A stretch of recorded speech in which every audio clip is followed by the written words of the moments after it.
Vamos lá, a gente vai fazer hoje uma abordagem sobre os principais tipos celulares do sistema nervoso central. Então, o neurônio tem assim uma iluminação, foco, achando que ele é a star principal, né? Mas existem parcerias importantes no parênquima, no tecido cerebral que compõe essa superestrutura. Então, tá aqui o neurônio para exemplificar, né? O seu axônio, tá? Com a bainha de mielina, tá vendo? Esse encapamento que a gente tem do neurônio, isso faz o estímulo elétrico passar mais rapidamente até na sinapse, tá? Então o neurônio se comunica com o outro pelos seus dendritos, pelos seus terminais sinápticos, etc. Mas olha essa célula verdinha aqui, ó. Esse aqui é um amigão, gente. Isso aqui é parceiro. Esse astrócito, ele ancora, ele dá energia, ele distribui combustível para o neurônio. Então, e protege, ele faz parte da barreira hematoencefálica, né? Então, só para a gente ter uma ideia do que está envolvido, todas essas células, cada uma delas produz sua própria energia, mas o astrócito ajuda o neurônio a capturar a energia dele. Então, a parceria aqui, né? Neurônio, astrócito, aqui ela é legal. Isso aqui é uma célula exemplificada. Olha só os portões de entrada aqui.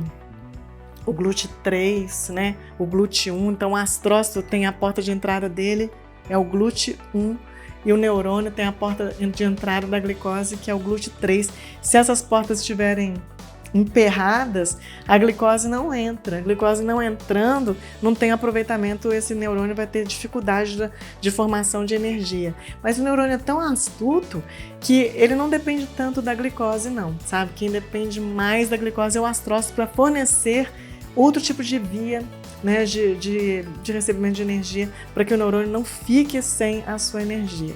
Então ele não usa muito a glicose, não. Ele usa muito lactato, tá?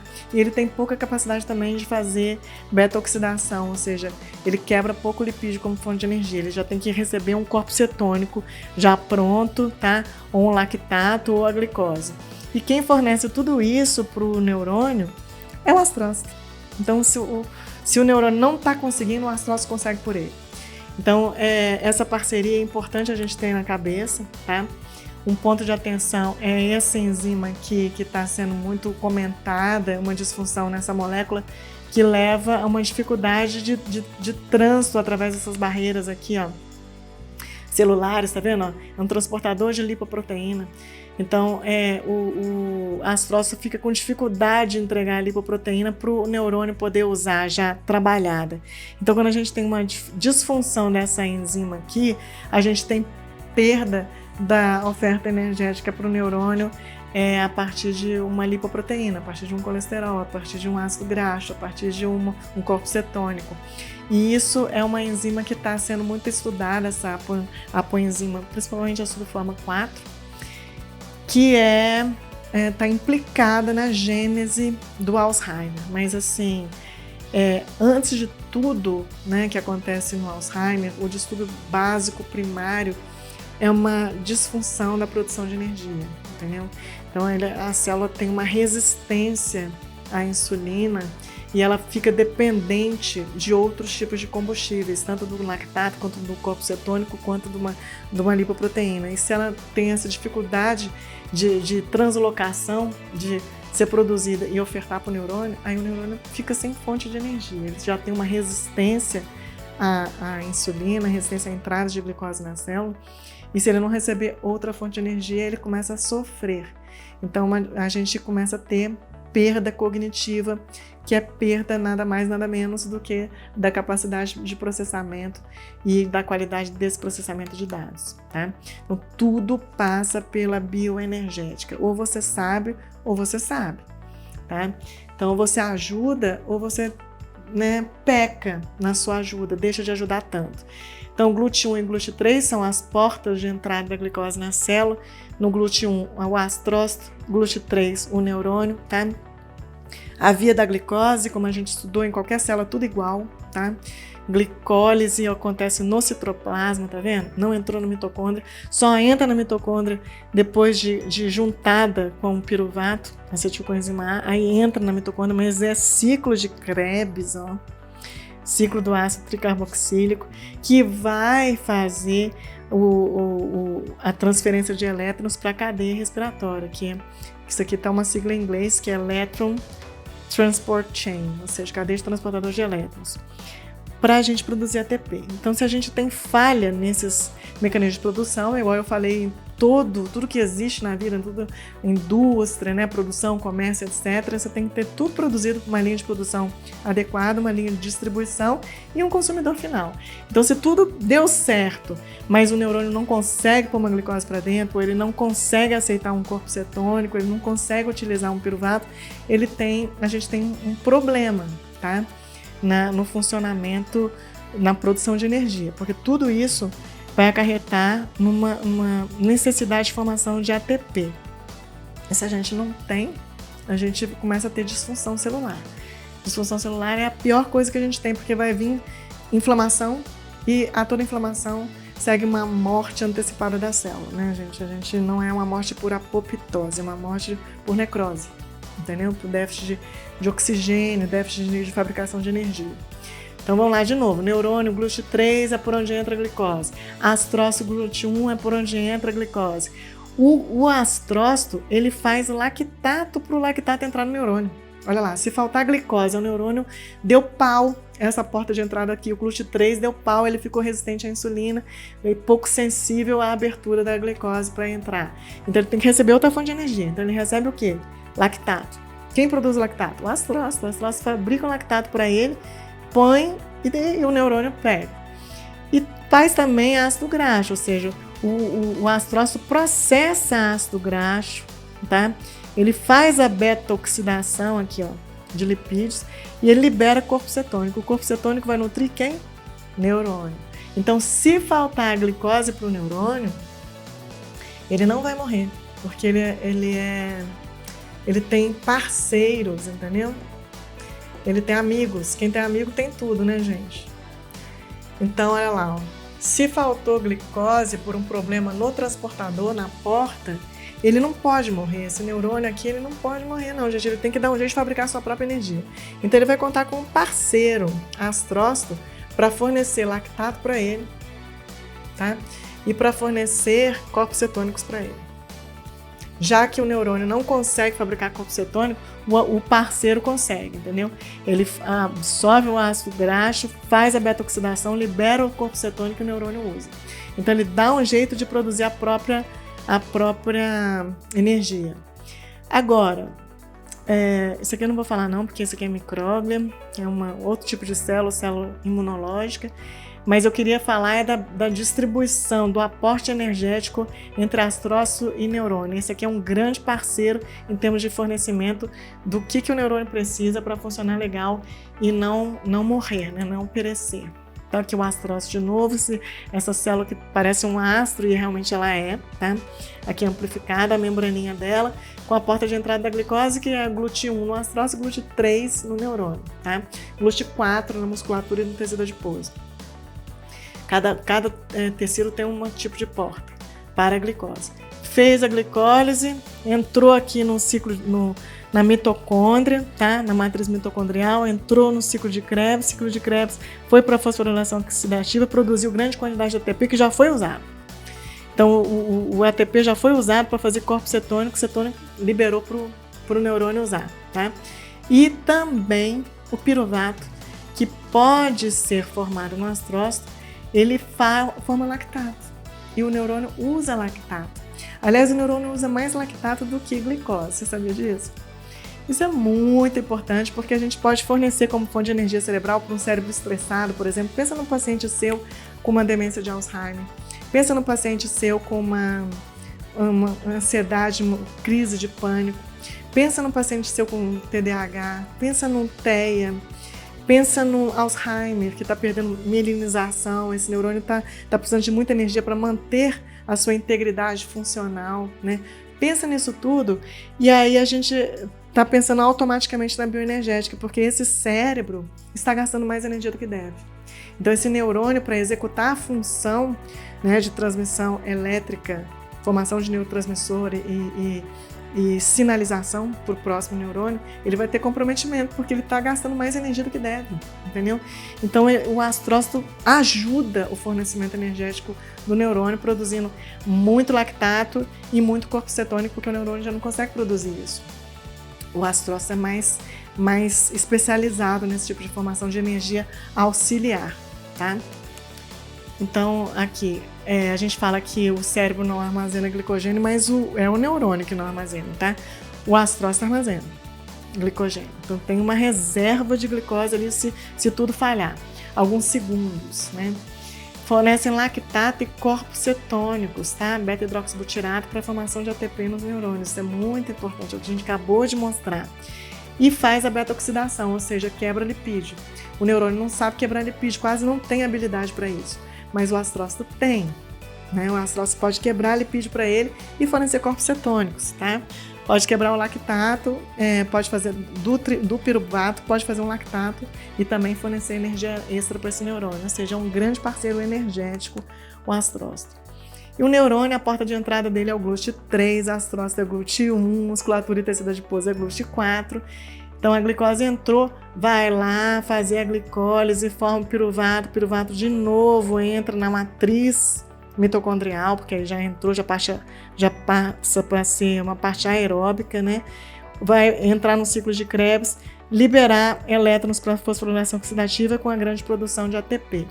Então, o neurônio também se abastece, além da glicose, se abastece de lactato e corpos cetônicos. E hoje a gente pode repor corpos cetônicos para o paciente. A gente pode repor um triglicéride de cadeia média.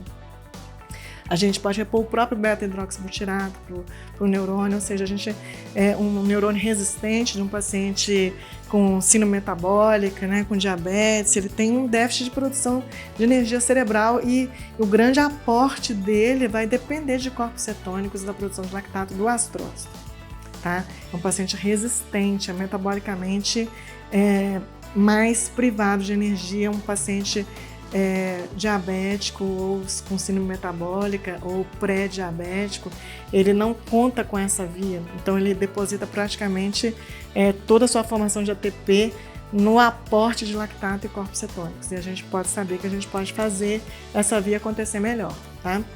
Então, neurônios, então a glicólise não é uma via importante para a geração de ATP no neurônio, no astrócito, porque vem a partir da glicólise que faz o piruvato. E o piruvato se dedica a ser transformado em lactato para o neurônio comer o lactato. A principal fonte de ATP em qualquer célula do corpo é a fosforilação oxidativa. Pronto. A principal fonte de ATP é a fosforilação oxidativa. Fabrica 85% do nosso ATP. E o lactato vindo do astrócito, né? Que é o astrócito que metaboliza o piruvato a lactato, para o neurônio e para o próprio astrócito para formar a acetilcoenzima A, ou seja, vai preparar para entrar no ciclo de Krebs, rodar e preparar tudo para a fosforilação oxidativa acontecer mesmo sem a glicose, tá bom? E o neurônio tem pouca ou nenhuma habilidade para fazer uma beta-oxidação, ou seja, quem quebra lipídio é o astrócito, não é o neurônio. Agora, olha só esse slide, né? Distribuição da matéria-prima.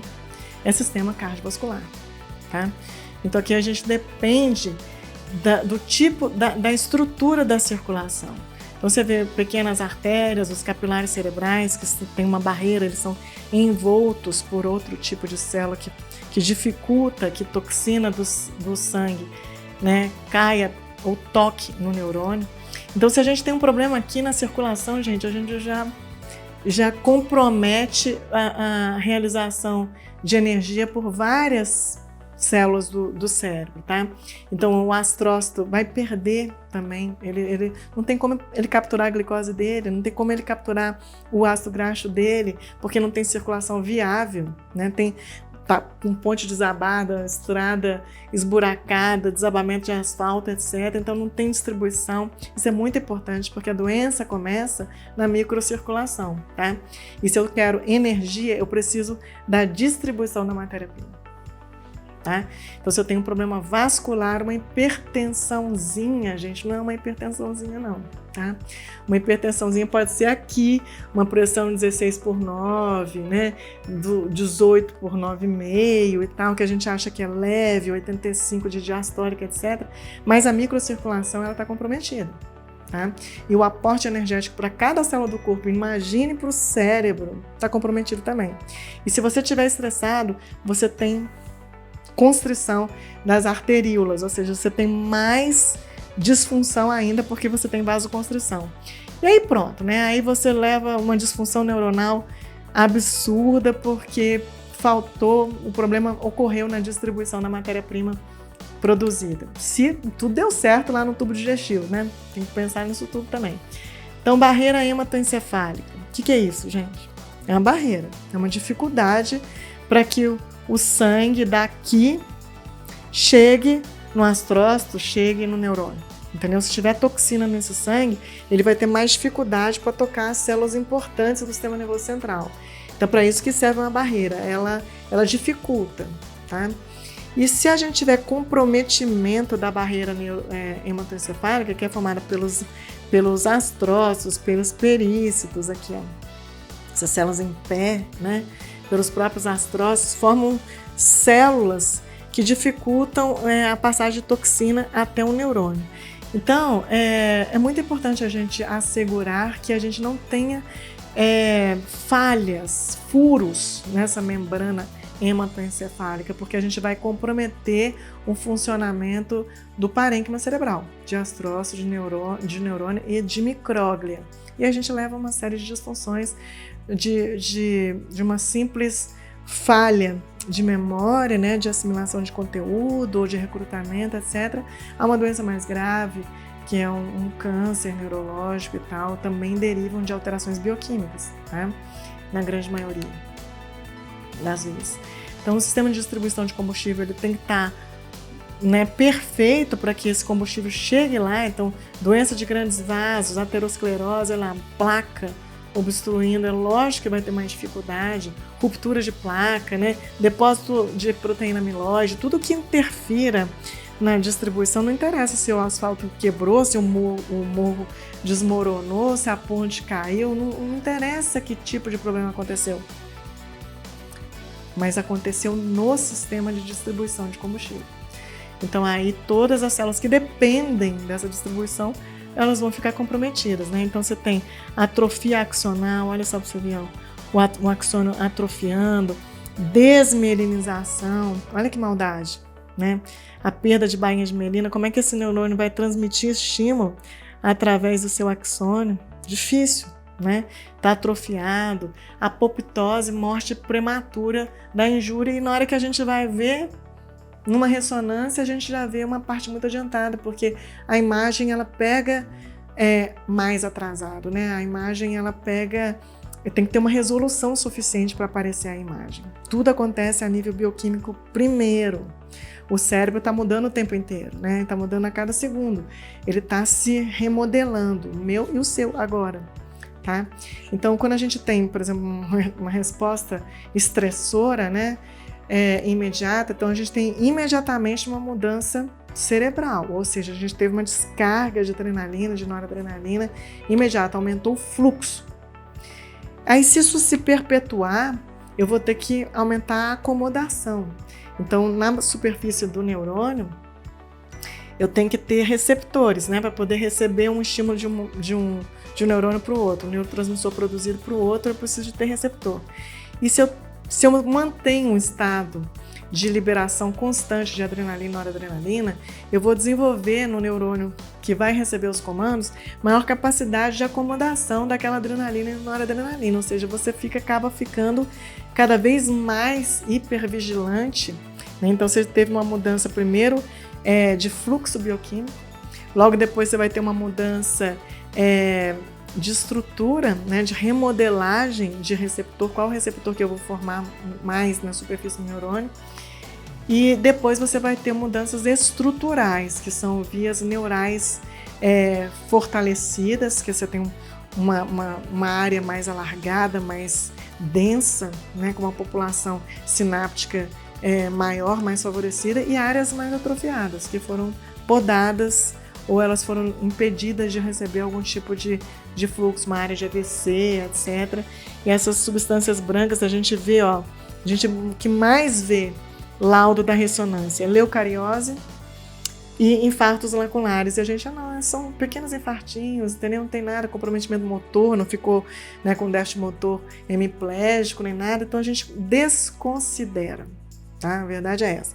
E isso está acontecendo a nível das estruturas que a gente não quer que morram de jeito nenhum. Então a gente está pegando atrasado na imagem o que está ocorrendo em grande quantidade a nível bioquímico. Tem que ter cuidado, tá? A relação ATP magnésio-manganês é tipo assim, é um ATP para um magnésio, é 1 para 1 essa relação, ou um ATP para um manganês, a mesma coisa. E aí é importante a gente saber disso daqui, olha, você tem o palitinho, a madeirinha do fósforo, você tem a pólvora, mas você não tem o fogo, né? Esse fogo precisa de ativação. Então, o ATP está lá formado, né? Conseguiu ser formado na fosforilação oxidativa. E aí foi fazendo ATP, que o estoque é muito pouco, né, no corpo inteiro. Ele já é usado, ele já é formado e usado, mas ele precisa de ser ativado, o fósforo precisa de ser aceso. E quem acende o fósforo é quando o magnésio se liga ao ATP, ou o manganês se liga ao ATP.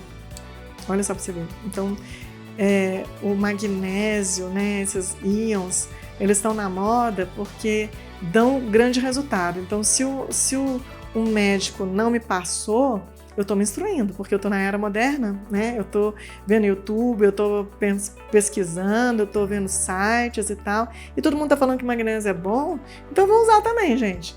E na hora que o magnésio é usado, o paciente se sente mais confortável realmente. Então, se o médico não passou, o paciente se automedica. Mas você tem que saber dessa relação para poder explicar para ele melhor, para melhorar a informação dele, tá? E também fazer uso dessa suplementação, porque se você precisar, né, de ajudar um cérebro, ou ajudar um sistema a produzir mais ATP, saiba que também esse ATP produzido, além de tudo que você fez, ele precisa ser ativado e se ativa com esses 2 íons aqui ligados a ele, tá? A creatina também é um ponto importante porque ela foi descoberta para uso muscular. A creatina é uma molécula composta, tá? A gente fabrica a creatina, né? Biotina, arginina, e a gente industrializou ela. Então a gente usava inicialmente para atleta, para aumentar a performance muscular do atleta, mas a gente recentemente já entende o papel da creatina para o fornecimento de um ATP, uma reserva de ATP a mais para esse cérebro, entendeu? Então, assim, é importante. Então, um paciente seu com ansiedade, um paciente seu com depressão, um paciente estressado, um paciente com TDAH, ou com Alzheimer, ou com TEA, ou uma doença neurológica, né, que esteja necessitando de maior aporte energético, lembra da creatina, tá? Porque você pode suplementar, o cérebro vai usar isso quando a gente fala de bioenergética cerebral, tá bom? E a gente vê isso daqui em vários estudos, né, gente? Vários estudos mostram várias doenças diferentes com déficit de creatina nos tecidos, tá? Então, autismo, desordem do espectro autista, né, injúria com concussão leve, esclerose múltipla, síndrome da fadiga pós-viral, né, o paciente foi acometido por vírus agora, nessa época do ano, dengue, chikungunya, etc. Lembra da creatina. Lembra da creatina para poder refazer esse sistema que lutou tanto, tá bom? Então, até doença de coronária, doença pulmonar obstrutiva crônica, lembra dessa molécula que ela é central, é simples, está disponível, a gente vem da dieta, mas você pode ajudar, você pode suplementar seu paciente a produzir mais ATP e evitar esses desfechos aqui. Então, é o fim, né, do assunto bastante complexo, que eu tentei detalhar o mínimo possível, né, e ser o mais próximo possível da simplicidade, mas é um assunto que em si é muito complexo, né? Agora, eu queria deixar uma mensagem de que, diante de um paciente com uma doença psiquiátrica ou uma doença neurológica, lembre-se que você precisa se certificar do funcionamento bioenergético desse cérebro, desse sistema nervoso central, para que você ajude não só ancorando, né, com a medicação, mas que ajude a esse sistema a se refazer, tá? A promover vias mais fáceis da produção de energia que às vezes ele está precisando e a gente não pensou dessa forma. Então, essa mensagem para a gente a cada vez mais poder ajudar mais, tá bom? Um beijo grande